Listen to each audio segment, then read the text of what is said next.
Hello friends, എല്ലാവരും സുഖമായിട്ടുണ്ടായിരുന്നു വിചാരിക്കുന്നു. അപ്പോൾ നമ്മൾ ലാസ്റ്റ് ചെയ്ത അതേ ഡ്രസ്സ് തന്നെയാണ്. അപ്പോൾ അത് കണ്ടിട്ടുണ്ടാവുമെന്ന് വിചാരിക്കുന്നു. അപ്പോൾ അത് കണ്ടിട്ട് കുറച്ച് ആൾക്കാരൊക്കെ എന്നോട് ചോദിച്ചിട്ടുണ്ടായിരുന്നു. ഇപ്പോൾ നാട്ടിൽ വർക്ക് ചെയ്തിരുന്നത് അത്യാവശ്യം ഫേമസ് ആയിട്ടൊരു കേരളത്തിലെ ഫേമസ് ആയിട്ടുള്ള ഒരു ഇംഗ്ലീഷ് അക്കാഡമിയിലായിരുന്നു.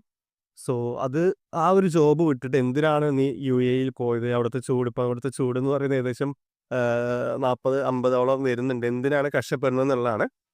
അപ്പോൾ അതിൻ്റെ കുറച്ച് കാര്യങ്ങൾ പറയാൻ വേണ്ടിയിട്ടാണ്. ആക്ച്വലി നമുക്കിപ്പോൾ അവിടെ അത്യാവശ്യം നല്ലൊരു പാക്കേജും കാര്യങ്ങളും ഉണ്ടെങ്കിൽ പോലും നമുക്കറിയാലോ നാട്ടിൽ നിൽക്കുന്ന സമയത്ത് നമ്മുടെ പല ട്രിപ്പുകളും അതേപോലെ നമുക്ക് സേവിങ്സ് ഉണ്ടാവില്ല.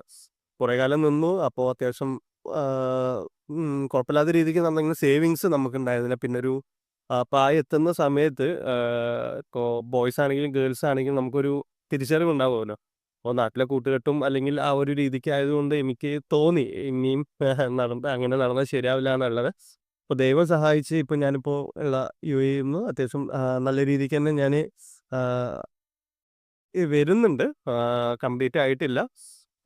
അപ്പോൾ അതിങ്ങനെ വരുന്നുണ്ട്. അപ്പോൾ നമുക്ക് ഫിനാൻഷ്യലി നമ്മളൊരു എന്താ പറയുക, നമ്മൾ ഇവിടുന്ന് ലഭിക്കുന്ന ക്യാഷും കാര്യങ്ങളൊക്കെ നമുക്ക് കൃത്യമായിട്ട് വീട്ടിലേക്കും അല്ലെങ്കിൽ നമ്മുടെ പ്രശ്നങ്ങളൊക്കെ തീർക്കാനൊക്കെ ആയിട്ട് എനിക്കിപ്പോൾ സാധിക്കുന്നുണ്ട്. എനിക്കെന്നല്ല, ഏതൊരു പ്രവാസിക്കും ആ ഒരു രീതിക്ക് നമുക്ക് സാധിക്കും. അപ്പോൾ ഇപ്പോൾ നാട്ടിൽ നിൽക്കുന്ന ഇപ്പോൾ എൻ്റെ 2, 3 ഫ്രണ്ട്സൊക്കെ പറഞ്ഞ സമയത്ത് അവരും ഇതേപോലെ തന്നെ സ്ട്രഗിൾ ചെയ്യാണ് നാട്ടിൽ.